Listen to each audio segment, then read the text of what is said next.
أعوذ بالله من الشيطان الرجيم بسم الله الرحمن الرحيم الحمد لله رب العالمين والصلاة والسلام على رسولنا محمد وعلى آله وأصحابه أجمعين السلام عليكم ورحمة الله وبركاته Әлемден Раббы соған Аллах Тағала сансымадақтары мен шүкіршіліктері болсын. Оның сүйікті пайғамбарымыз Мұхаммад саллаллаху алейхи вассаламға Алланың игілігі мен сәлемдері болсын. Оның сахабаларына Аллах Тағала разы болсын.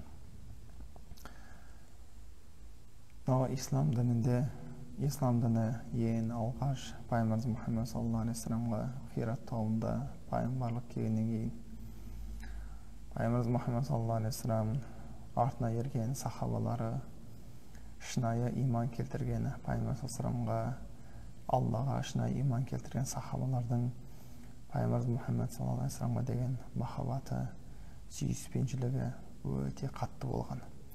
Пайғамбар Мұхаммад саллаллаху алейхи вассаламды өте қатты жақсы көрген.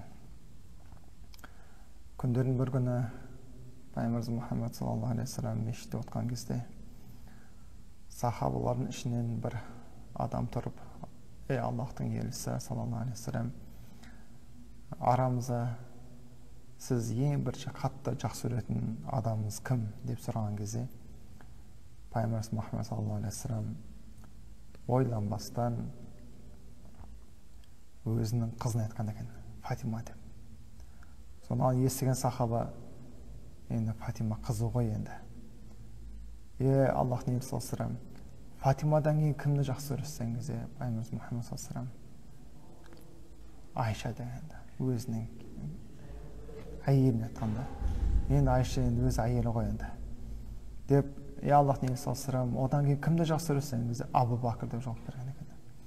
Абу Бакр енді пайғамбар саллаллаху алейхи вассаламның жан досы ғой енді деп, Аллахтың елшісі саллаллаху алейхи вассалам Абу Бакрдан кейін кімді жақсы көресіз деген кезде Омар, одан кім деген кезде Осман, одан кім десе Али деп, уже пайғамбар саллаллаху алейхи вассалам әр сахабаның атын атап келе жатқан кезде уже 7-8 рет ана сахаба сұрамастан 8 рет сол 8 адам мен болып қалайын деп отырған екен орында.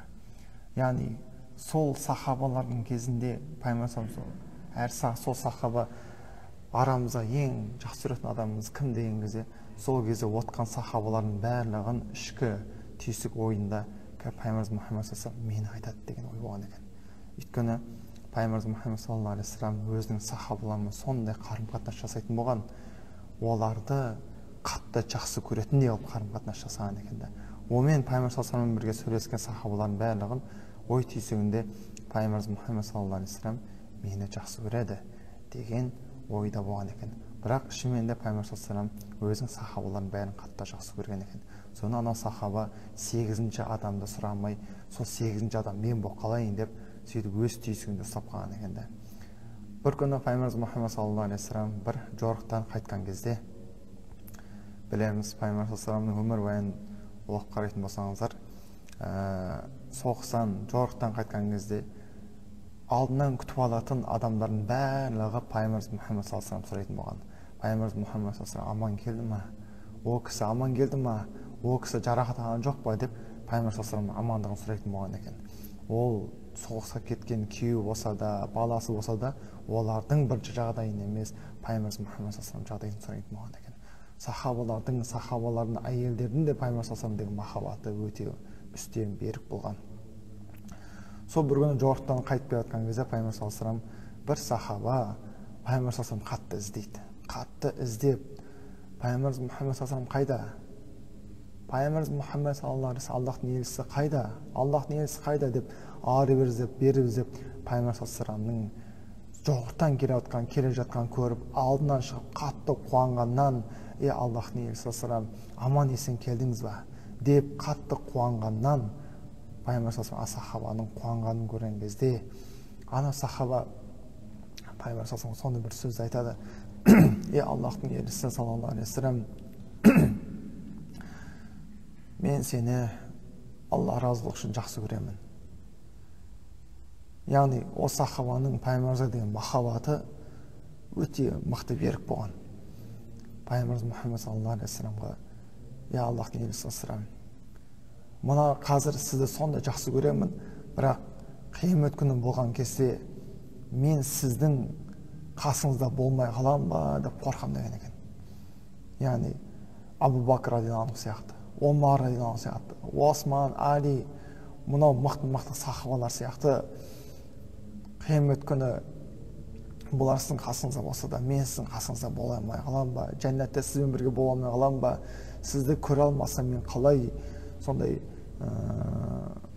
өмір сүремін деген сияқты сондай өзінің ішіндегі мұңын айтқан кезде пайғамбарымыз Мұхаммед саллаллаху алейхи ва саллям осы сахабаға былай жауап берген екен: сен кімді жақсы көресің, қияметте сонымен бірге боласың деп. Соны естіген басқа да сахабалар қатты қуанған екен. Өйткені басқа сахабалардың бәрі де пайғамбарымыз Мұхаммед саллаллаху алейхи ва саллямды қатты жақсы көрген. Сол сахабалардың ішінде пайғамбар саллаллаху алейхи ва саллямды ерекше жақсы көретін, пайғамбар саллаллаху алейхи ва саллямға ешқандай зиян, ешқандай бір ауыртпашылықты қаламайтын бір сахабалардың ішінде Хубайб ибн Удай дейтін сахаба болған. Хубайб ибн Удай бір күні Бәдір шайқасында бірнеше мүшриктерді Аллахтың қалауымен соғыста жандарын алғаннан кейін сол мүшриктердің ішінде арасында болған бір күйеуі қайтыс болған әйел өз-өзіне уәде береді: осы Хубайб ибн Удайды мен ант ішемін, оны мен жазалаймын деген сияқты сол мүшриктердің әйелдердің біреуі сөйтіп уәде берген екен. Күндердің бір күні сахабалардың кейбірі тұтқынға түседі. Би'рун Мауруна дейтін жерде сахабалардың кейбірі тұтқынға түскен кезде сол сахабалардың ішінде Хубайб ибн Удай да бар еді. Хубайб ибн Удайды мүшриктер ұстап, оның жанындағы мұсылмандардың барлығын шахид қылдырғаннан кейін Хубайб ибн Удайды Мекке қаласына әкетіп қалады. Мекке қаласына алып келгеннен кейін сол Мекке қаласына алып келіп Хубайб ибн Удайды осы Хубайб ибн Удайды мен ұстасам, оны жазалаймын дейтін әйелге барып сатпақшы болады. Оны барып әйелге сатпақшы болған кезде, бірақ ол әйел сол күн, сол ай арабтардың дәстүрі бойынша харам айы. Харам ай деп, яғни сол күні адам өлтіруге, адамды жазалауға болмайтын ай. Олардың дәстүрінде сондай нәрсе болған. Сол айға тура келгеннен кейін Хубайб ибн Удайды басқа бір жас отбасының үйіне тұтқынға береді. Жас отбасының үйінде тұтқында болады. Яғни сол айдың өтіп кетуін күтеді. Күндердің бір күні сол жас отбасының үйінде Хубайб ибн Удай сол жас отбасының үйіндегі әйел кісі сол Хубайб ибн Удайдың жағдайын сұрайыншы деп үйіне кірген кезде Хубайб ибн Удай жүзім жеп жатады. Әр күн келген сайын неше түрлі жеміс-жидекті жеп отыратын болған екен. Қараңыздар да. Бірақ ана әйел кісі таң қалатын болған. Қыс уақытында жазғы жеміс-жидекті жеп отыратын дейді. Күндердің бір күні уақыт жақындаған кезде, яғни дүниеден озатын уақыты жақындаған кезде, оны жазалайтын уақыт жақындаған кезде, әйел кісі үйіне бөлмесіне кірген кезде Хубайб ибн Удай әйел кісіден сонда бір өткір бір пышақты сұрайды. Яғни сол алдын ала тазалануды, қолындағы тырнақтарын деген сияқты соның бәрін алу үшін әйел кісіден осындай өткір пышақты сұрайды. Әйел кісі оған өткір пышақты апарып берген кезде, ол әйел кісінің баласы Хубайб ибн Удайға қарай жүгіріп қасына жақындаған кезде, сол Хубайб ибн Удайды бүйтіп құшақтап бас салады ғой. Сол кезде Хубайб ибн Удайдың қолында пышағы бар. Сөзі әйел кісі қорқып кетеді. Қазір балама бір нәрсе істеп қоям екен деп. Сөзі Хубайб ибн Удай әйел кісінің жүзіндегі қорқынышты көріп, уайымды көрген кезде, сен қорықпа, мен Аллахтың елшісінің сахабасымын, бізге бұндай нәрсені бұйырмаған деп өзінің әйелдің бойындағы уайымды кетірген екен осылай. Бірақ уақыты келе Хубайб ибн Удайды сыртқа шығарып, оны сондай құрматал ағаштың несіне арқанына жібіне байлап, ол жіпке байлағаннан кейін Абу Суфиян оны сразу дереу өлтірмей тұрып, оны жазаламақшы болады, яғни оны азаптамақшы болады. Оған дүре соғыңдар дейді. Хубайб ибн Удайды әбден дүре соғып болғаннан кейін қатты әлсіреген Хубайб ибн Удайға Абу Суфиян келіп: ей Хубайб, сен қалайсың ба? Сенің орныңда анау Мұхаммед болған қалайсың ба? деп сұрақ қойған кезде Хубайб ибн Удай пайғамбарымыз Мұхаммед саллаллаху алейхи махаббаты, пайғамбар саллаллаху жақты жақсы көргеннен менің орнымда емес, мен Алла елшісінің саллаллаху алейхи вассалам бір қолына тікен кіргенін қаламаймын деп айтқан екен. Өзі қатты азапталып жатса да, пайғамбар Мұхаммед саллаллаху алейхи деген махаббаты қандай күшті болған Хубайб ибн Удайдың. Бірақ Хубайб ибн Удай қатты азапталып жатқан кезде Абу Суфиян келіп: ей Хубайб, мына өлер алдында не тілегің бар? Бір тілегіңді сенің орындайық. Сол кезде Хубайб ибн Удай: мені босат, мен бір 2 ракат намаз оқиын деп.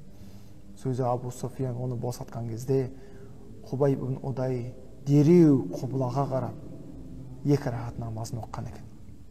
2 ракат намазын оққаннан кейін Абу Суфиянға былай айтқан: ей Абу Суфиян, сен мені өлімнен қорқады деп ойлайсың ба?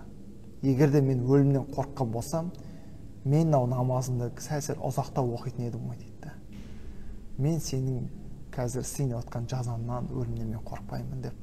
Сол кезде Абу Суфиян оны қатты жазалаған кезде Хубайб ибн Удай қатты әлсірейді. Өлетін уақытын қатты сезген кезде Хубайб ибн Удай Раббысынан дұғалады: Раббым, я Раббым, менің сәлемімді пайғамбар Аллахтың елшісіне, пайғамбарымыз Мұхаммед саллаллаху алейхи вассаламға жеткізші деп Хубайб ибн Удай сол соңғы тілегін дұғасын айтып болғаннан кейін ол кісі жан тапсырады.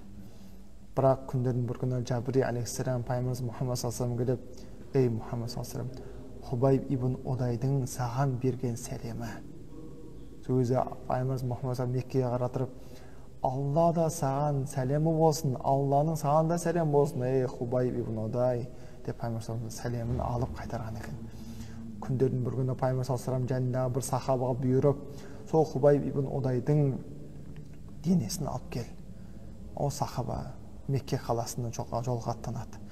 Мекке қаласына келген кезде түнделетіп келіп, түнгі бөлігінде сол пальманың үстіне, анау құрма ағашының үстіне шығып, анау жіпті босатқан кезде Хубайб ибн Удайдың денесі жерге құлаған сәтте, анау сахаба жерге түсіп Хубайб ибн Удайдың денесін таппай қалады.